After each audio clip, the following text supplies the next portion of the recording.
오늘 설교의 성경 본문 제가 봉독하겠습니다. 사도행전 10장 9절부터 16절입니다. 거룩하신 주의 말씀입니다. 이튿날 그들이 길을 가다가 그 성에 가까이 갔을 그때에 베드로가 기도하려고 지붕에 올라가니 그 시각은 제6시더라.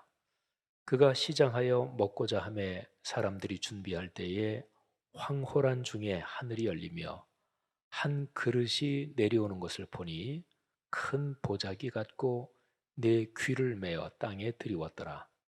그 안에는 땅에 있는 각종 네 발 가진 짐승과 기는 것과 공중에 나는 것들이 있더라. 또 소리가 있으되 베드로야 일어나 잡아먹으라 하거늘 베드로가 이르되 주여 그럴 수 없나이다. 속되고 깨끗하지 아니한 것을 내가 결코 먹지 아니하였나이다 한데 또 두 번째 소리가 있으되 하나님께서 깨끗하게 하신 것을 네가 속되다 하지 말라 하더라. 이런 일이 세 번 있은 후 그 그릇이 곧 하늘로 올려져 가니라. 아멘. 살면서 어떤 때는 기다려야 할 때가 있습니다. 뭐 좀 금방 하고 싶어도 좀 참고 좀 두고 보아야 할 상황이 있습니다. 문제를 해결할 방법이 빤히 보여도 그런 상황일지라도 다른 사람의 의견을 좀 더 듣거나 또 다른 사람들이 서로 상의해서 문제를 해결하도록 놔두어야 하는 그런 경우도 있습니다. 제가 사남매인데요. 근데 어렸을 때 오늘 이 설교를 준비하면서 가만히 생각해 보니까 어머님께서 어떨 때는 우리가 형제들 간에 뭐 위로 누님 한 분, 밑으로 여동생, 막내 남동생인데 남동생은 나이 차이가 저하고는 10년 차이고 또 제 밑에 여동생하고 7년 차이니까 뭐 그 아이하고 이렇게 뭐 다투거나 이럴 때는 없고 제가 조금 못돼서 누님한테 대들거나 또는 뭐 여동생하고 이렇게 해서 근데 어머님께서는 그냥 놔두시고 이렇게 하다가 정 이제 안 돼서 개입하셔야 될 때면 그때 가서 개입하셨고 근데 어머님이 개입하시면 그러면 그날은 몽땅 혼나는 날입니다. 뭐 누가 잘했고 넌 못했으니까 혼나 이게 아니고 하여튼 몽땅 다 혼났던 그런 기억이 있습니다. 자녀를 기를 때 부모 눈에는 그거 뻔히 이렇게 하면 될 텐데 하지만 그냥 아이가 좀 더 앓도록 놔둬야 될 때도 있고 또 자기들끼리 티격태격하면서 문제를 해결하는 사회성을 배우도록 놔둬야 할 경우도 있습니다. 모든 일을 한 사람이 다 할 수도 없고 또 그래서도 안 됩니다. 내가 가장 잘한다. 이거는 착각입니다. 내가 다 해야 한다. 그런 생각이나 태도는 어리석습니다. 판단 중지라는 말이 있습니다. 글자 그대로 어떤 일에 대한 판단을 유보하고 지금 판단을 내리지 않는다 하는 말입니다. 철학의 개념으로는 그리스 그 고대 철학에 이미 이런 개념이 있었고요. 그리고 특별히 많이 알려진 것은 독일의 철학자 현상학의 아주 시조라고 하지요. 에드문트 후설이라는 이 철학자가 현상학의 토대를 세우기 위해서 고안해낸 어떤 철학적 방법론을 말합니다. 저는 목회자로서 판단 중지란 개념이 참으로 중요하다고 생각합니다. 그리고 목회하면서 오랫동안 이런 것을 적용하느라고 애를 쓰기도 했습니다.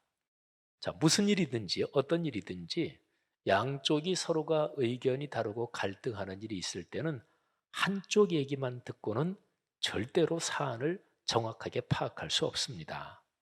사람의 생각이나 판단은 친소관계, 내가 그 사람하고 얼마나 친해, 그 사람하고는 전에 기분 나쁜 일이 있었어. 이런 친소관계나 또는 이해관계, 뭐 금전 문제든 뭐든 이런 이해관계에 따라서 달라집니다. 특히 나에게 그 사람이 특별한 사람이다 이런 경우에는 뭐 어떤 일이 있든지 일방적으로 그 사람을 편듭니다. 양쪽이 부딪혀서 갈등이 발생할 때 어느 한쪽에서 그 일에 관한 얘기를 듣는 경우가 있습니다. 뭐 제일 처음에는 한쪽 얘기를 듣겠죠. 그리고 또 계속해서도 상대 쪽 얘기는 못 듣는 경우도 있잖아요. 보통은 이럴 때 선입관이 생깁니다. 사람은 자신이 들은 정보에 따라서 생각이 흘러갑니다. 그래서 인류 역사에 거짓 선전 또는 역정보 이런 거는 뭐 어느 상황에서나 늘 다 있고 또 그런 것은 인류 역사 내내 효과가 있었습니다. 뭐 몇천 년 역사 가운데 그런 게 효과가 없어졌다. 그러면 사용 안 할 거 아니겠어요? 그런데 선거 때나 또는 모든 인간 관계에서 또 지금 러시아가 우크라이나를 침공한 이 전쟁에서도 계속해서 서로 역정보를 흘리고 뭐 이런저런 선전전을 하잖아요. 아무튼요. 그런데 이런 때 저는 그 일에 관해서 판단 중지를 적용합니다. 그러니까 최선을 다해 어떤 한쪽 얘기를 들은 그 상태에서 그 일에 관해서 선입관을 갖지 않습니다. 제가 개입해서 문제를 해결해야 할 상황이면 본격적으로 양쪽 얘기를 듣습니다. 그러나 그러기 전에는 판단 중지를 적용한 채로 그냥 있습니다. 제가 관여할 필요가 없거나 관여해서는 안 될 문제인 경우에는 그냥 기도하면서 기다립니다. 물론 제가 지금 말씀드린 것처럼 어떤 얘기를 들었는데 가능한 대로 그 일에 대해서 선입관을 갖지 않고 또는 어떤 사람에 대해서 선입관을 갖지 않고 판단을 중지하는 것 이게 쉽지는 않습니다. 그러나 계속 그렇게 훈련하니까 상당 부분 가능해지기도 합니다. 자, 판단 중지 이것이 또는 이와 비슷한 태도가 말씀 묵상을 할 때 필요합니다. 말씀 묵상의 제일 처음 단계가 비움 기도를 하는 거잖아요. 비움 기도가 무엇인가요? 내가 가지고 있는 모든 것을 일단은 하나님 말씀 앞에 이렇게 섰을 때 다 비우고 내려놓는 것입니다. 다 되도록이면 내려놓는 거예요. 뭐 화가 났다 지금, 뭐 마음이 안 좋다, 뭐 그것도 내려놔야 되고 무슨 일 때문에 굉장히 지금 막 신나고 마음이 이렇게 들떠 있다, 뭐 그것도 내려놓고 어쨌든 말씀 묵상 비움 기도를 할 때는 최선을 다해 자신을 이렇게 비우는 거지요. 자신의 생각이 강할수록 분명할수록 하나님의 말씀이 내게 말씀하시는 것을 듣기가 힘들어집니다. 잘 들리지 않습니다. 이거는 인간 관계에서도 마찬가지죠. 뭐 다른 사람하고 서로 다투면서 얘기할 때도 있고 뭐 다툰다 이 정도까지는 아니더라도 논쟁한다, 토론한다 이럴 때가 있잖아요. 근데 어쨌든 상대방하고 다른 사람과 대화할 때 내 생각을 딱 고정시키고 그러면 대화하면서도 저 사람이 얘기할 때 그 사람 얘기를 안 듣죠. 내가 저 사람 얘기를 어떻게 반박할까? 또는 그 다음에 저 사람 얘기 끝나자마자 내가 무슨 얘기할까? 이제 그런 것만 생각하게 되지요. 뭐 그럴 때는 상대방의 얘기가 들리지 않습니다. 뭐 비슷한 경우인데요. 비움 기도 시간에 성령의 도우심을 구하면서 내가 가진 모든 선입관을 내려놓아야 그래야 이게 은혜가 됩니다. 저는 말씀 묵상을 하면서 마가복음을 묵상하면서 뭐 한참 옛날이죠. 그런 것을 경험한 적이 있습니다.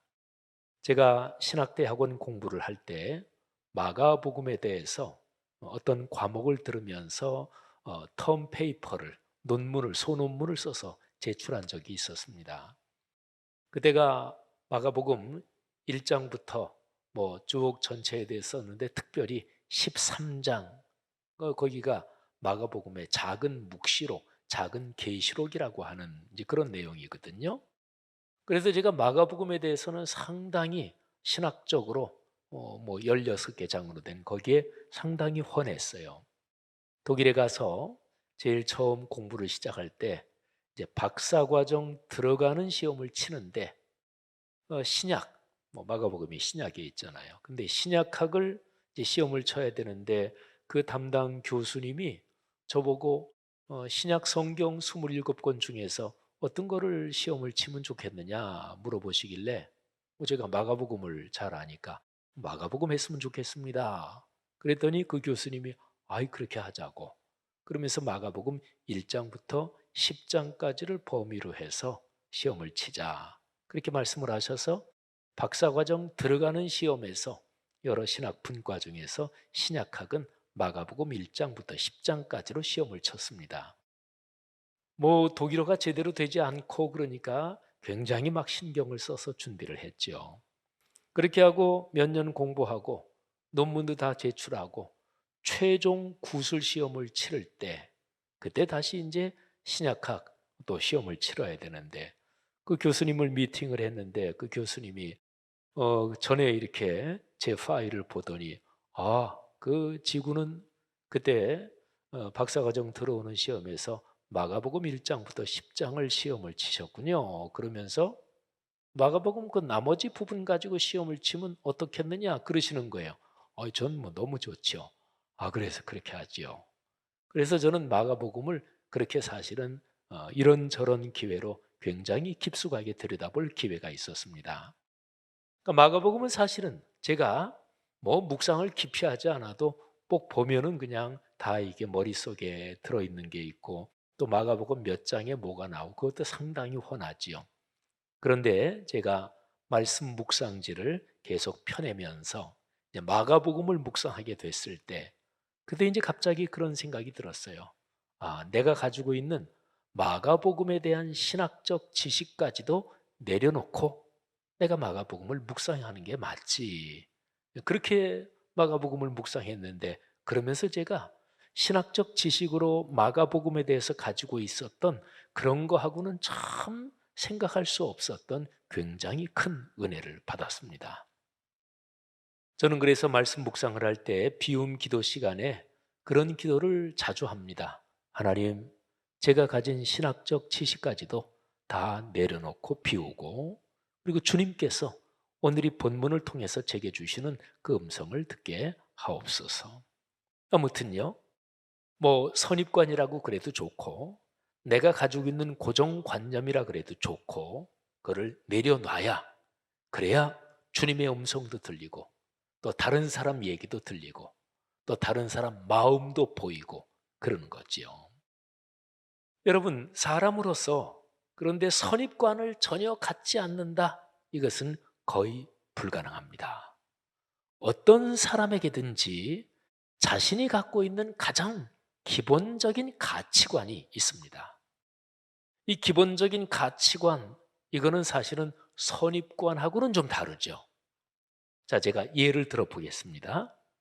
제가 몇 가지 생각을 한번 말씀드릴게요. 제가 기독교적인 신앙적 용어는 전혀 쓰지 않고 그냥 일반적인 표현으로만 제가 구성한 문장을 말씀을 드립니다. 다 해서 5가지 항목이에요. 자, 첫 번째. 어떤 상황이든지 어려운 사람은 도와야 합니다. 자기 잘못 때문이더라도 생명이 위험하거나 사람다운 삶이 망가지는 상황이면 일단은 무조건 도와야 합니다. 두 번째. 대인 관계에서 독단적이고 정치 체제에서 독재적이고 경제 제도에서 독점적인 것은 좋지 않습니다. 더불어 사는 존재인 사람 삶을 망가뜨리기 때문입니다. 세 번째, 사람이라는 존재에게 자연 환경을 비롯한 지구 행성의 모든 생태적 환경이 뗄 수 없이 연결되어 있음을 자각하고 더불어 공존하는 것이 절실합니다. 네 번째, 어떤 일이든지 눈앞의 이익만 보고 판단하는 것은 어리석습니다. 넓게 멀리 봐야 합니다. 자신의 죽음 이후까지 내다보면서 생각하고 행동해야 지혜롭습니다. 마지막 다섯 번째, 사람이 현상적으로 경험하는 물리적이고 정신적인 세계 외에 영적인 차원이 있습니다. 존재하는 모든 것을 창조하고 섭리하고 판단하시는 주권자가 있습니다. 자, 여러분 어떠십니까?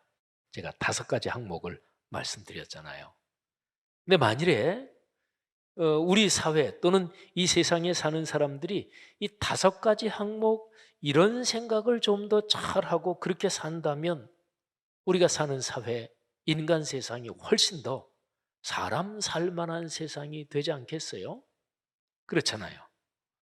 여러분, 위에 제가 말씀드린 다섯 가지 항목, 이거는 사실은 제가 제 삶의 가장 중요한 가치관으로 붙잡고 살아가는 그런 내용입니다.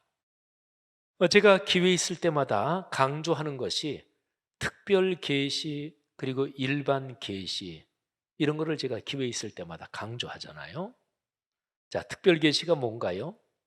예수 그리스도께서 달리신 십자가의 죽음과 부활 사건에서 하나님께서 드러내 보여주신 구원의 복음, 또 그 구원의 복음을 증언하는 66권 성경, 그러니까 십자가 사건을 중심한 66권 성경, 이게 하나님의 특별 계시입니다. 계시는 진리를 보여준다, 진리를 드러내준다, 하나님이 당신의 뜻을 알려주신다, 열어주신다, 이 계시인데, 하나님이 모든 계시 중에서 아주 특별하게, 그리고 이 특별한 계시를 통해서 영생의 구원을 주시는, 이게 특별 계시인데, 그게 예수 그리스도 십자가 사건과 그리고 그 십자가 사건을 중심에 품고 있는 66권 성경이죠. 자, 그러면 일반 계시는 무엇인가요? 이런 성서의 가르침에 근거해서 기독교적인 용어를 사용하지 않고 인간 존재 일반적으로 어떤 종교를 가졌든 또는 그 사람이 어느 문화권 사람이든 뭐 어느 시대 사람이든지 간에 인간이라는 존재에게 그 얘기를 하면 그래, 그게 맞지, 그건 참 좋은 거지, 또는 반대로 아유, 그건 안 좋은 거야, 이렇게 될 수 있는 거, 그게 바로 일반 계시입니다. 역사상 인간이 살아온 모든 시간 또는 어느 문화권에서든지 사람을 만나면 무조건 죽여라, 그게 참 선이다, 이렇게 됐던 적이 있을까요? 그런 건 없습니다. 그러니까 하나님께서 어떤 종교를 믿고 있든지 상관없이, 또는 어느 문화권 또는 어떤 상황에서든지 상관없이 사람이라는 존재에게는 누구나 다 양심을 주셨어요. 그게 이제 성경에서 말하는 하나님의 형상대로 창조했다, 뭐 이런 거죠. 그러니까 인간이면 누구나 다 가지고 있는, 그런데 기초해서 거기에 비춰봐서 그건 좋은 거야, 그건 안 좋은 거야, 이런 판단 기준을 가지게 하는 거, 그런 덕스러움, 그거를 일반 계시라고 합니다. 자, 제가 일반 계시의 가치로 참 중요하다 하는 것이 제 네 가지입니다. 자, 첫째는 인도적 인륜 도덕, 두 번째가 생태적 환경 윤리, 세 번째 상생의 시장 경제, 네 번째 법치의 민주주의입니다. 제가 위에서 다섯 가지 항목을 말씀드렸잖아요. 근데 이 다섯 가지 항목은 제가 지금 말씀드린 네 가지 기본 가치와 사실은 다 연결이 되어 있습니다. 한번 볼까요? 자, 첫 번째 항목 다시 한번 읽어드릴게요. 어떤 상황이든지 어려운 사람은 도와야 합니다. 자기 잘못 때문이더라도 생명이 위험하거나 사람다운 삶이 망가지는 상황이면 일단은 무조건 도와야 합니다. 요거는 인도적 인륜 도덕에 사실은 관련한 거지요. 성경도 이 얘기를 말합니다. 구덩이에 빠진 사람은 도와라. 안 돕는 것은 하나님이 싫어하시는 거다. 과부와 고아를 도와라. 뭐 이런 것도 그렇고요. 자, 두 번째 항목. 대인관계에서 독단적인 거, 정치체제에서 독재적인 거, 경제제도에서 독점적인 것은 좋지 않습니다. 더불어 사는 존재인 사람 삶을 망가뜨리기 때문입니다. 이 두 번째 항목에는 상생의 시장경제 그리고 법치의 민주주의, 사실은 이 내용이 들어 있는 거잖아요. 독재는 안 좋습니다. 지금 푸틴이 문제가 그거잖아요.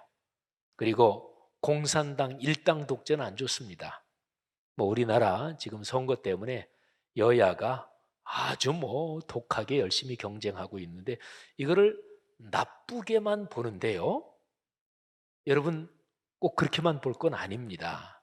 지금 뭐 정치인들은 다 그거를 자기들 이용하느라고 뭐 열심히 그러지만 일본보다 우리가 훨씬 소망이 있다는 거 아세요? 일본은 민주주의라는 것 자체가 안 되는 나라입니다. 일본 국민은. 일본에서 여성들이 무지무지하게 남성에 비해서 열등하고, 그러니까 일본은 세계 최고 경제 선진국인데 여성의 지위는 굉장히 후진적입니다. 그거 아시죠? 그죠? 그러니까 일본은 민주주의가 사실은 안 되는 나라입니다. 중국은 뭐 일당 독재니까 뭐 더구나 그렇고. 그러니까 동아시아에서 제일 중요한 세 나라 중에서 우리나라가 역동적인 거예요. 그러니까 이렇게 강하게 뭐 지금 싸우는 게 너무나 심해서 좀 그렇다. 그리고 워낙 양쪽이 뭐 되든 안 되든 거짓말도 하고 이러는 건 문제지만, 근데 어쨌든 바꿔놓고 보면 우리나라가 민주주의의 역동성이 굉장히 강한 나라다, 이렇게 볼 수 있습니다. 자, 세 번째, 사람이라는 존재에게는 자연 환경을 비롯한 지구 행성의 모든 생태적 환경이 뗄 수 없이 연결되어 있습니다. 이거를 깊이 자각하고 사람과 자연 환경이 더불어 공존하는 것이 절실합니다. 코로나19가 우리한테 지금 그거를 절실하게 느끼게 해주고 있잖아요. 이거는 바로 생태적 환경윤리, 여기에 대한 내용입니다. 자, 세 가지 말씀드렸는데 나머지 두 개, 4번, 5번 항목은 기독교의 구원, 영생의 복음, 이거를 사실은 일반적인 용어로 표현한 거예요. 보십시다. 4번. 어떤 일이든지 눈앞의 이익만 보고 판단하는 것은 어리석습니다. 넓게 멀리 봐야 합니다. 자신의 죽음 이후까지 내다보면서 생각하고 행동해야 지혜롭습니다. 뭐 이거는 말하자면 영생의 가치, 또 영원한 나라를 소망하며 사는 것, 이런 내용이죠. 다섯 번째, 사람이 현상적으로 경험하는 물리적이고 정신적인 세계, 하여튼 뭐 살면서 의뢰 경험하는 것, 그거 말고 영적인 차원이 있습니다. 존재하는 모든 것을 창조하고 섭리하고 심판하시는 주권자, 절대 주권자가 있습니다. 뭐 이거는 명백하죠. 창조와 구원의 하나님이 존재하신다. 하나님을 믿고 산다. 뭐 이거를 제가 일반적인 용어로 표현한 거죠. 자, 여러분, 제가 지금까지 말씀드린 것은 기독교 신앙의 근본적인 가치관입니다. 성경 66권에서 얘기하는 내용입니다. 뭐 다섯 덩어리 그것도 그렇고, 또 일반 계시적 가치 네 가지도 그렇고, 성경에서 그런 거를 얘기해요. 그러니까요, 근본적인 가치관하고 선입관, 이 두 개는 사실은 다릅니다. 만일에 제가 기도하면서 하나님의 뜻을 보여주십시오, 그리고 간절히 기도했는데 갑자기 무슨 계시의 말씀이 들려서 너희 한국은 독재하는 게 좋은 거다, 만일 음성이 들렸다고 쳐요. 뭐 어떤 환상을 봤다고 쳐요. 그러면 제가 어떻게 반응할까요? 저는 그거는 하나님이 주신 게 아니라고, 저는 뭐 어떤 이적적인 현상이 일어나도 이거는 악한 잡신이 지금 날뛰는구나, 저는 그렇게 판단할 겁니다. 우리 그런 분들이 있어요. 막 기도하고 뭐 꿈으로 뭘 보고 이런 거에 지나치게 매이는 분들은 기본적인 가치관이 없이 흔들려요. 그런 기독교 신앙이 좋은 게 아니에요. 예를 들면 굉장히 깊이 기도하는데 하나님이 재림의 때를 가르쳐 주셨다, 그거는 잘못된 거예요. 그건 악령이, 그건 시험하는 잡신이 그렇게 잠깐 드는 거예요. 왜냐하면 기록된 성경 말씀에 그때와 그 시간은 아무도 모른다. 심지어는 성자 하나님이 육신을 입고 이 땅에 계신 동안에는 그 아들도 모른다, 아버지만 아신다, 천사도 모른다 그랬거든요. 성경에 명확하게 기록된 거, 이게 더 중요하잖아요. 그런데 뭐 환상을 봤다, 무슨 뭐 귀에 영음이 들렸다, 그게 이제 신앙이 잘못된 거예요. 그러니까 기본적인 가치관 이거 하고요, 선입관, 이거는 사실은 다른 문제지요. 자, 이제 오늘 설교의 성경 본문 얘기를 하겠습니다. 오늘 제 수요일이잖아요. 근데 설교 제목이 정당한 선입관 내려놓기입니다. 자, 사람에게는 자신이 진짜로 양심적으로 생각하면서 정당하게 여기는 입장, 의견이 있습니다. 그런데 이런 것이 근본적인 가치관인 경우도 있지만 자신의 선입관인 경우도 적지 않습니다. 자, 베드로를 봅시다. 베드로에게 근본적인 가치관이 있었어요. 베드로 생각에는. 적어도 베드로는 진실한 마음으로 양심의 손으로 얹고, 이거는 하나님을 믿는 사람으로서 근본적으로 중요한 가치관이야, 이렇게 생각을 했습니다. 그런데 사실 알고 보니까 그런 근본적인 가치관이 아니었어요. 자신의 선입관이었습니다. 물론 베드로가요, 야, 이거는 내 선입관인데 그냥 가치관으로 내가 그렇게 굳게 믿어야지, 그렇게 생각해야지, 그렇게 한 거는 아니에요. 그러니까 이런 면에서 선입관이라는 단어 앞에다가 수식어를 붙여가지고 정당한 선입관 또는 정직한 선입관, 이렇게도 표현할 수도 있습니다. 그러니까 베드로가 자기 속 생각으로 이거는 선입관인데 그냥 나는 가치관이라고 그렇게 생각을 할 거야, 그런 건 아니거든요.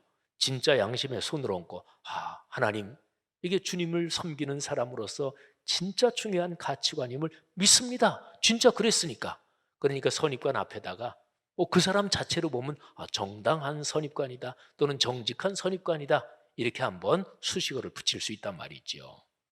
사도행전 10장 9절부터 16절을 보면 베드로가 가진 선입관이 뭔지를 볼 수 있습니다. 자, 세번역 성경으로 제가 읽어드릴 텐데, 세번역 성경은 참 이해하기가 쉬워요. 한번 들어보세요.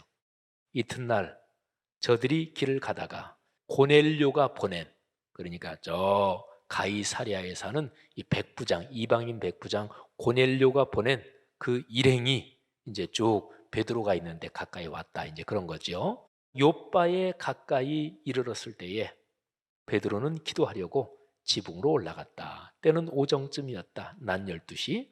그는 배가 고파서 무엇을 좀 먹었으면 하는 생각이 들었다. 사람들이 음식을 장만하는 동안에 베드로는 황홀경에 빠져들어갔다. 그는 하늘이 열리고 큰 보자기 같은 그릇이 네 귀퉁이가 끈에 매달려 땅으로 드리워져 내려오는 것을 보았다. 환상을 본 거예요. 그 안에는 온갖 네발 짐승들과 땅에 기어다니는 것들과 공중의 새들이 골고루 들어있었다.